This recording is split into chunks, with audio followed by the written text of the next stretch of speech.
much again for visiting my channel. This is obviously Krystyl T is Brown, but maybe not so obvious for the person who's new to my channel. Welcome to my channel, and thanks so much for your time and for subscribing. And for the person who has not yet subscribed, please search somewhere around this screen and find the subscribe button so that you can know whenever these videos come out, and also locate the notification bell so that you can see and know when my videos are posted.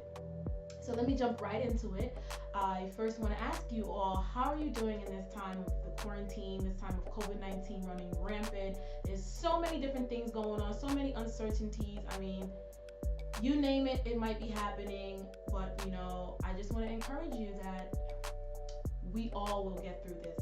We may not all get through it the same way or at the same time, or we might, but we all will get through it. At the end of the day, we will all get through it. So today, I just want to share with you 5 ways to show love during this time, as we understand that so many people are, experiencing a lot more severe time in this pandemic than others. Like myself, I can't really complain. Praise be to God, it's only by grace. But hey, this is only like the middle or maybe the beginning of this new normal. I have no idea what's going to come, but I am faith-filled and I believe on what God has told me about my life. So I try to stay as positive as possible and continue to show love and to encourage and to be thoughtful of others during this time. There's people who are running, their emotions are running rampant. They're all over the place. They're not certain about anything. They're confused. They're asking so many questions. Some people are grieving the loss of loved ones, all because of this COVID-19, this coronavirus thing that's going on. This thing is so deadly. It's fatal. And we have to be way more careful, way more cleansed, way more everything, mindful of everything. We have to stay aware of everything that's going on and what's coming in and out of society, we have to be mindful of what's happening in the leadership, the nation. We have to be so mindful of so many things, and sometimes that can be that can cause a little wear and tear on our emotional state. Psychologically, because now as humans, we are seeing that we're not in control of anything. Like literally, you can wake up tomorrow morning and everything could collapse, and you can wake up tomorrow morning and everything can be back to normal. But what is normal, right? So psychologically, our minds, mentally, our minds are trying to comprehend and wrap itself around what's happening right now. The only thing that I think that we as human beings can be in control of is the thoughts. What do we choose to think on? We could think on something, but what do we dwell on? You know what I mean? Like, we have to think life. We have to think on positive things and not so much dwell on negative things and negative scenarios and things that can injure our mental state. So psychologically, it's straining, it's draining, it's a lot because there's so much going on. And as human beings, we're so accustomed to being in control of something. We know we get up every morning, we go to school or we go to work. We know that, we get out of work at 5, 6, 7 o'clock, 11 o'clock, 3 o'clock, whatever the time is. We know that that's our time that we signed up for, so to speak, right? And then one day you wake up and you're laid off. One day you wake up and you lose your job. One day you wake up and school is no longer in the edifice of the building or the university. Now they're saying that you have to log on to whatever technology that they're using, technology based that they're using. It's just so many different changes that we are not in control of, and it can be a serious strain psychologically on ourselves. Spiritually. Now, people who are of faith, like myself, we're Christians, and we believe on God, we believe on Christ, and His promises, and we understand that He died so that we can have life and have life more abundantly, and we have all these great things, and you wonder, and you say, this is happening. How can this be life and life more abundantly? We ask these questions that trigger our faith, that move our faith just a little bit. But now is the time spiritually that we have to not only say we are faithful or faith-filled, but we have to now exercise the faith that we have. Spiritually, that can be draining. A lot of people go to church every week. I'm one of those people. I'm in church 3-4 times a week if needed. You know what I mean? And some people that's their livelihood. You know, they only have work and school and church, and maybe they hang out with family and friends here and there, but spiritually, what does that do? Some people are still at the very beginning stages of their growth in Christ, and they have not yet been able to read the Bible on their own. They have not been able to pray on their own yet. There's so many different things that are happening to people that we are not yet aware of, and we have not yet thought about, because perhaps we're not in that situation, or we're not experiencing what they're experiencing. Physically, some people are either becoming extremely lonely and they're bored and buried in negative thoughts, and some people are enjoying this downtime to rest, to reconnect, to create, to learn about themselves, to do all these things. But there are other people who are suffering abuse mentally, verbally, emotionally. People are suffering as well. So we have to be mindful. There's someone that we know on certain parts. I'm looking at my plan because I'm like, what is it? I ain't know, a little more life. But some people are truly suffering the negative side of this downtime. Physically, some people they went from having their husbands or their wives or their children in the house with them, and then all of a sudden coronavirus comes and wipes out their family or a loved one. They have to come home to themselves. They have to stay home, not come home because no one's going anywhere. But now they have to adjust to this new life, this new livelihood. I mean, it has to be hard. So I just want to offer 5 suggestions that we can be mindful of and try to offer to one another in this time. This is number 1. Stop thinking about just yourself. This isn't a season to be selfish. This is a season to be selfless. We have to extend ourselves because we don't know what is going on. This season has an effect on even you. You may not notice it now, but you have to be selfless.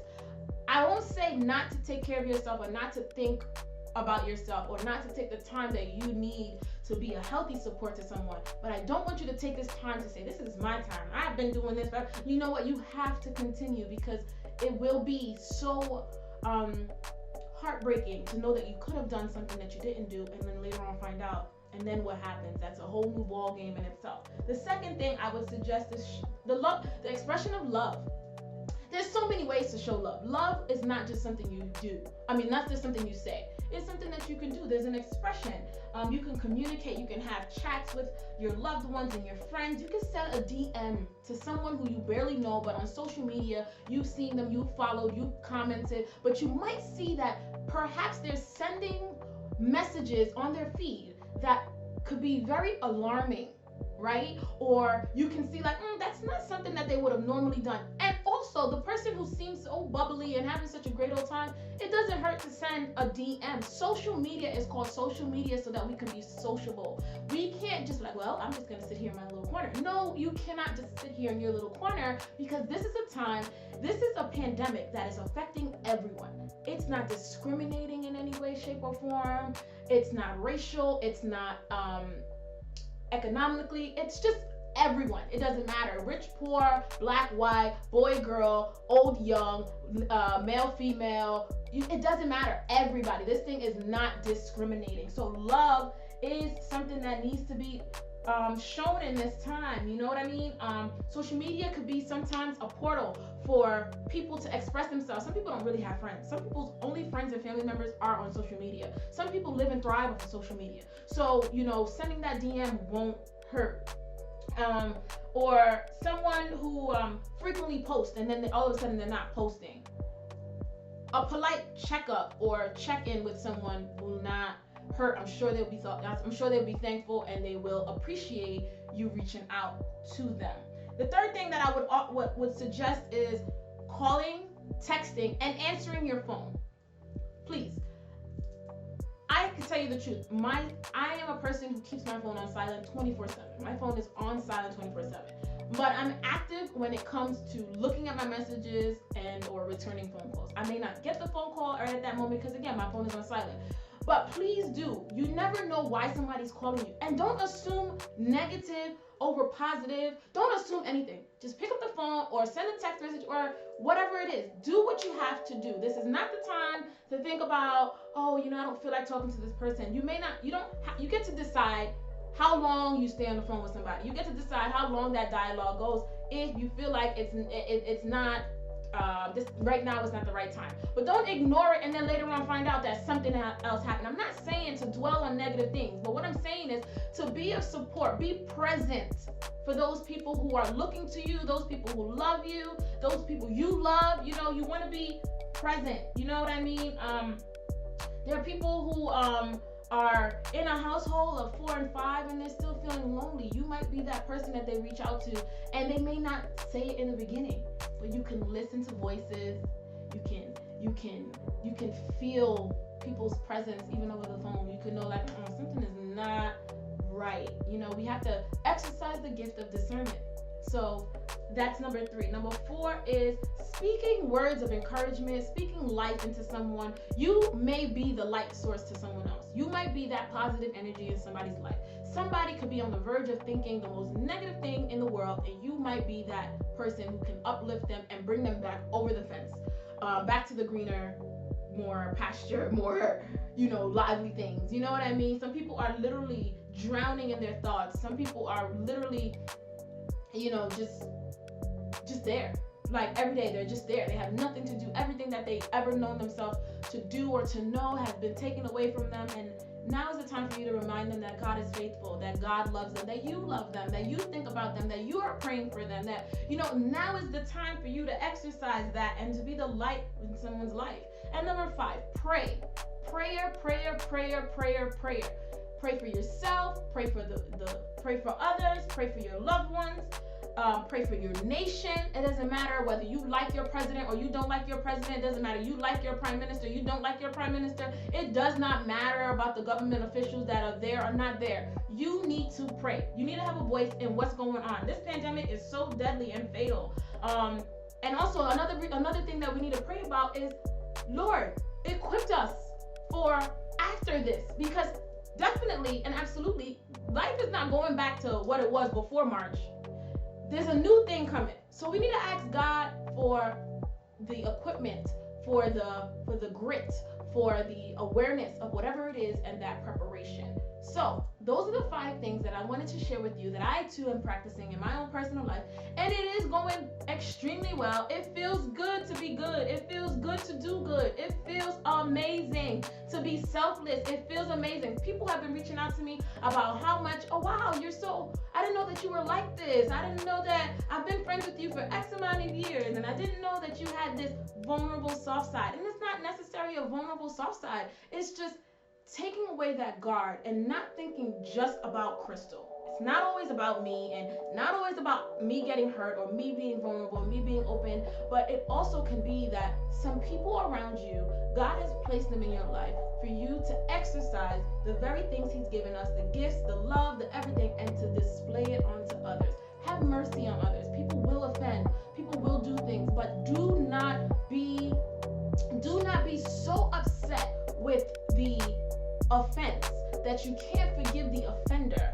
But this is just so important. Forgiveness and mercy is very imperative in this time. Forgiveness, mercy, and love. Those 3 things are so important in this time of this pandemic, of us being quarantined and just being in the house and just being home and just protecting ourselves. I just pray that you do stay home if you don't need to go outside. And I also pray that you're following all the directions. Be blessed, and I hope that you enjoyed this video.